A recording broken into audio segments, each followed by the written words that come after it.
Hello everyone, welcome to study with Gyan Prakash. तो दोस्तों, आज हम चर्चा करेंगे यूजीसी नेट एग्ज़ाम के बारे में।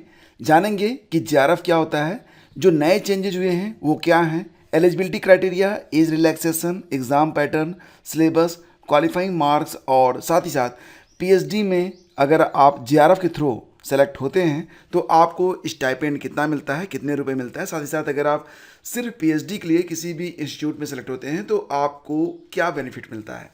तो चलिए शुरू करते हैं। तो सबसे पहले फ्रेंड्स शुरू करेंगे कि व्हाट इज नेट जेआरएफ। देखो फ्रेंड्स, 2017 तक इस परीक्षा का आयोजन सीबीएसई के द्वारा करवाया जाता था, लेकिन अब ये जो परीक्षा है उसका आयोजन एनटीए के द्वारा करवाया जाता है। एनटीए मतलब नेशनल टेस्टिंग एजेंसी। और फ्रेंड्स, यहाँ पर बात करेंगे कि जो नेट की परीक्षा होती है तो नेट का मतलब क्या होता है। नेट का मतलब होगा नेशनल एलिजिबिलिटी टेस्ट। वहीं पर जेआरएफ का फुल फॉर्म होगा जूनियर रिसर्च फेलोशिप। तो यहाँ पर ध्यान दीजिएगा कि ये जो परीक्षा होती है नेट और जेआरएफ की, इस परीक्षा का जो मेन ऑब्जेक्टिव है, उद्देश्य है, वो ये है कि पूरे देश में जितने भी विश्वविद्यालय हैं, डिग्री कॉलेज हैं, यूनिवर्सिटीज़ हैं, उसमें आप असिस्टेंट प्रोफेसर के तौर पर जॉब पा सकें, अपना करियर बना सकें। साथ ही साथ अगर आप चाहते हैं कि आगे चलकर आप एसोसिएट प्रोफेसर या फिर प्रोफेसर बने तो पहले आप अपनी पीएचडी पूरी करें और फिर आगे प्रमोशन का चांस आपको मिल जाता है। तो इस परीक्षा को क्रैक करके भी आप असिस्टेंट प्रोफेसर के तौर पर नियुक्त हो सकते हैं, लेकिन अगर आप पीएचडी करके असिस्टेंट प्रोफेसर बनते हैं तो आगे आपके चांसेस प्रमोशन के बढ़ जाते हैं।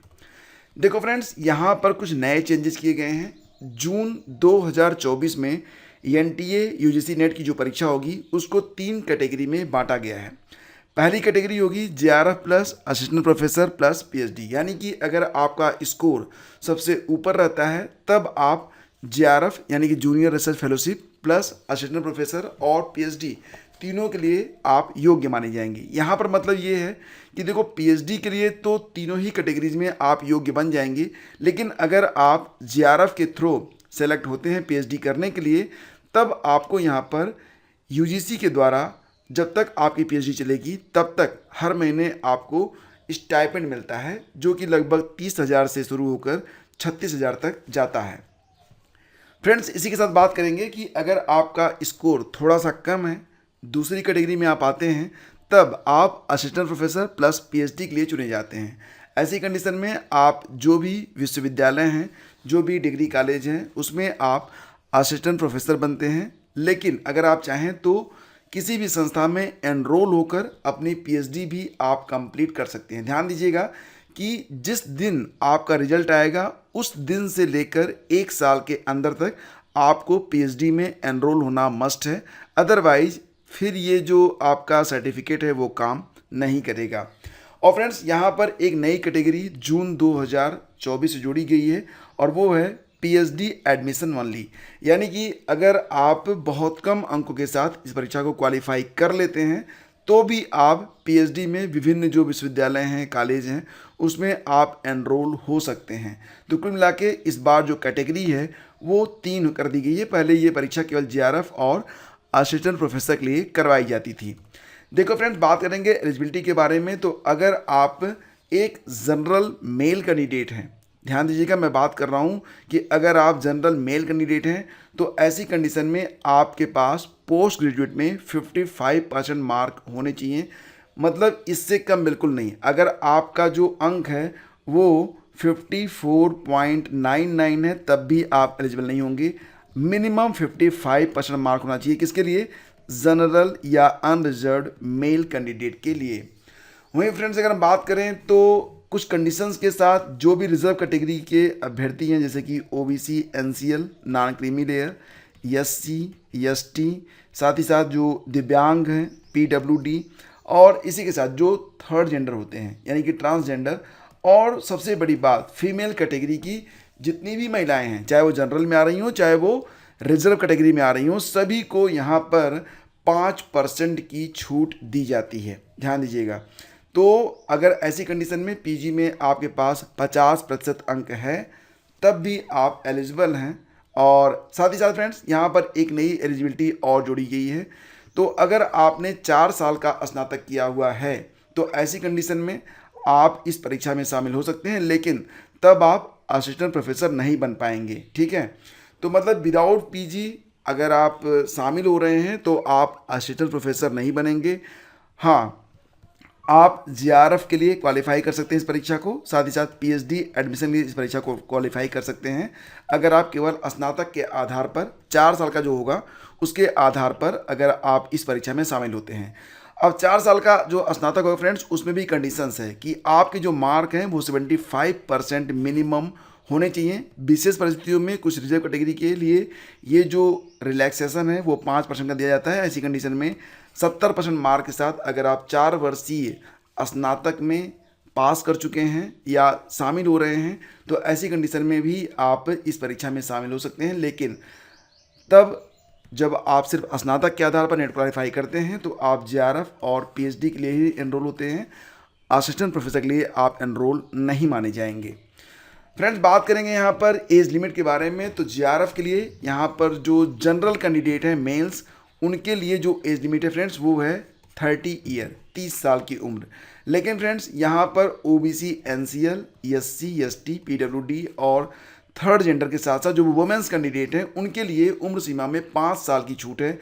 ऐसे जो एस्पिरेंट हैं वो 35 साल की उम्र तक जीआरएफ के लिए फॉर्म डाल सकते हैं। ठीक है, तो ये बात आप लोग ध्यान रखिएगा। जीआरएफ के लिए OBC, SC, ST, PWD, third gender और वुमेन्स 35 साल तक एलिजिबल हैं, जबकि जनरल मेल कैंडिडेट केवल 30 साल के लिए एलिजिबल माने जाते हैं। और फ्रेंड्स, यहाँ पर बात करें तो जो असिस्टेंट प्रोफेसर और पीएचडी के लिए एज लिमिट होती है तो कोई भी अपर एज लिमिट नहीं है।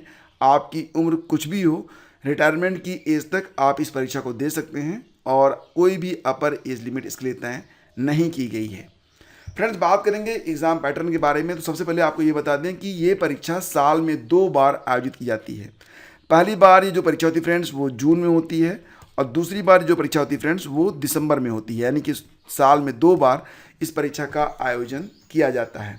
परीक्षा ओएमआर सीट पर होगी, ध्यान दीजिएगा, यानी कि पेन और पेपर मोड में ये परीक्षा होगी। पहले ये परीक्षा कुछ समय तक कंप्यूटर बेस्ड पर कराई गई थी, सीबीटी मोड में करवाई गई थी, लेकिन अब पुनः ये जो परीक्षा हो रही है वो पेन पेपर मोड में यानी कि ओएमआर मोड में करवाई जाएगी।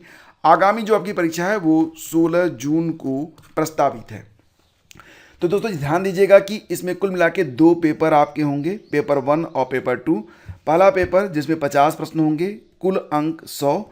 दूसरा पेपर जिसमें 100 प्रश्न होंगे, कुल अंक 200। पहला पेपर सबके लिए कंपलसरी रहता है, यानी कि आप किसी भी विषय से इस परीक्षा में शामिल हो रहे हों, आप जो है पहला पेपर जरूर देंगे। तो पहला पेपर क्या होता है, देखो पहले पेपर में टीचिंग और रिसर्च एप्टीट्यूड से संबंधित प्रश्न पूछे जाते हैं। एग्जैक्टली कुल 10 टॉपिक हैं, हर टॉपिक से 5 प्रश्न हैं, तो 50 प्रश्न आपसे इसमें पूछे जाते हैं। और जो दूसरा पेपर होता है ये आपका स्पेसिफिक सब्जेक्ट होता है और इससे कुल 100 प्रश्न एग्जाम में पूछे जाते हैं।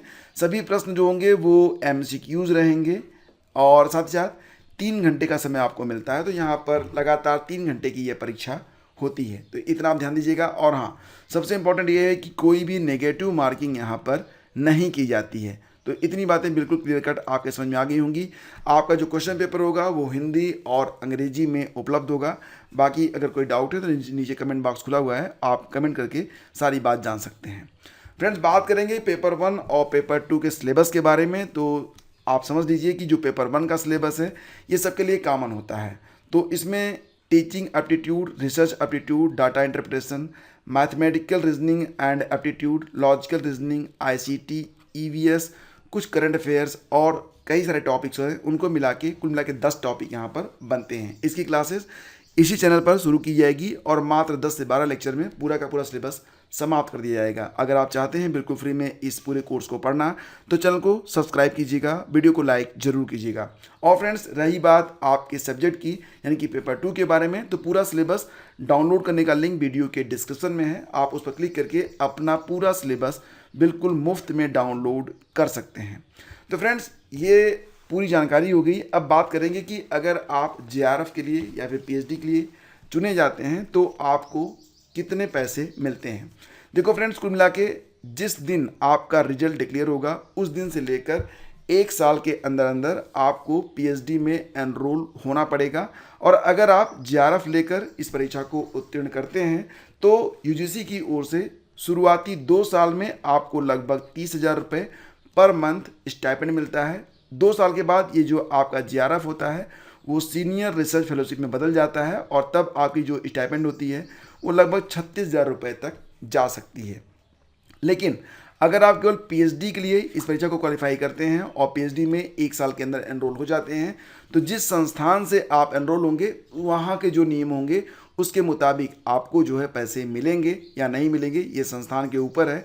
लेकिन ऐसी कंडीशन में जब आप केवल पीएचडी के लिए इस परीक्षा को क्वालिफाई करते हैं तो यूजीसी की ओर से आपको कोई भी स्टाइपेंड नहीं मिलता है। ठीक है, तो फ्रेंड्स ये कुछ बहुत ही संक्षेप में सारी चीज़ें समझाने का मैंने प्रयास किया है। निश्चित रूप से अगर आप असिस्टेंट प्रोफेसर बनते हैं तो आप लगभग 1 लाख रुपए की शुरुआती सैलरी के साथ स्टार्टिंग करते हैं। आगे आपकी जो सैलरी होती है वो क्रमशः बढ़ती चली जाती है। एक शानदार कैरियर है। थोड़ी सी मेहनत अगर आप कर लेंगे प्रतिदिन तो निश्चित रूप से आप इस परीक्षा को क्वालिफाई कर पाएंगे। कुछ इंपॉर्टेंट बुक्स हैं उसकी जानकारी, साथ ही साथ कुछ इंपॉर्टेंट शेड्यूल्स हैं उसकी जानकारी डिस्क्रिप्शन में मैं आपको दे रहा हूँ, तो उसको भी आप लोग वॉच कर लीजिएगा।